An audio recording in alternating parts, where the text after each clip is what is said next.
What's up, guys? Welcome back to the channel. We have a WNBA free pick for you today in the Storm and Aces game. As you can tell, we have the Storm and Aces pulled up here. If you're not in premium, a lot of things to go over, a lot of things to talk about. We're releasing a new program. We're super excited to get it out to you guys, hopefully by next week.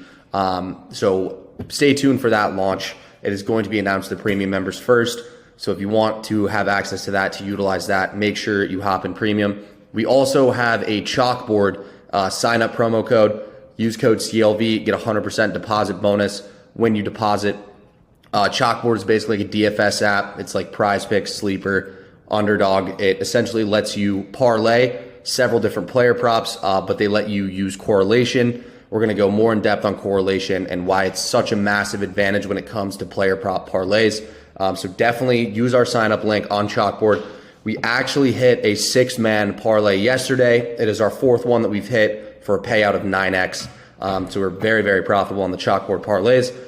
Once again, we have 5 analysts working around the clock to get you guys the best plays there is every day. I'm off to a 5-3 start, I believe. Cole's off to a 1-0 start. A lot more coming up in premium this week. It's been a winning week so far. Looking to continue, end the month of June strong, build the bank rolls, and get the bank rolls inflated for NFL and NCAA football season where serious money is made. But once again, if you're into sports like WNBA, CFL, MLB, all those niche sports, golf we got going on, CFL, all that stuff. If you want all those picks every single day, hop into premium and increase your bank rolls for NFL season. Let's get into the free pick here. So it is the Aces and the Storm first half over 85. So Aces and Storm first half over 85. We got that at minus 115 yesterday. It's floating around 85.5. Some books actually have it at 86, but there are 85 spots available. So make sure you shop your lines as always. Get the best line you possibly can and put yourself in the best position to win. This is a full unit play, and I'm going to break it down on why we like it. So these are the recent matchups between the Aces and Storm. As you can see, only one of them has been high scoring. However, in all 3 games, the first half has been higher scoring than the second half in terms of differential. So it has a 6.5 efficiency differential, and field goals attempted differential is, I think, 4.5. I'll have to double check that. But basically what that means is there's being more production in the first half. Why we also like the first half is, as you can see here, all 3 of these games have not really been close. The spread in this one is Aces minus 6.5. You can see last time they played at home, the Aces won by 26 points. So we want to stay away from the blowout potential because the starters come out. Teams tend to slow down the pace, take less shots, or less aggressive in general. So we're sticking to the first half spread here, or first half total at 85 instead of the full game. Now we'll look into some team statistics. The Aces are actually first in points per game at 86.83. The Storm's defense has been excelling, but they are over their mean, so they're over their averages in terms of defensive metrics, which are pace of play, shots allowed, free throws allowed, turnover percentage, and offensive rebounds allowed. They're over every single category, which means they're outperforming their categories on the defensive side of the ball in the past 3, meaning we're hoping to see some regression against an Aces team that can really, really light it up. Their 3-point percentage is middle of the road at 34.38. But their free throw percentage is the highest in the WNBA at 85.23. Now, part of this has been A'ja Wilson playing down low. She's a very aggressive player. She's leading the WNBA in points, and she's probably the MVP candidate. She's been playing down low, has been getting fouled a ton, and the Storm play a lot of zone defense, which leads to more double teams, more traps, and more fouls, ultimately. So I hope we see some more free throw opportunities for the Aces in this game. The Aces spread was minus 5.5 where it opened. It has since dropped, so the angles that we are looking at come from the Aces being able to score against the Storm defense. We'll take a look at some more stats here.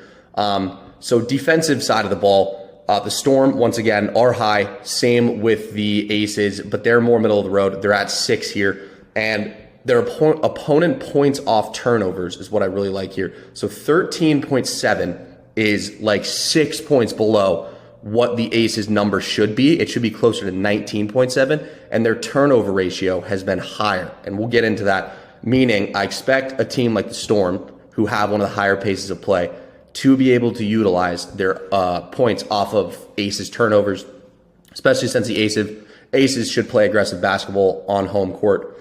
So we're going to take a look at those points being excelled, hopefully getting close to that number, that average of 19.7, which is what they're expected. Actually, I think it's 19.5, but still, same ballpark.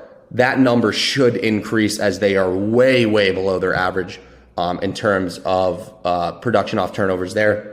And then some key stats here.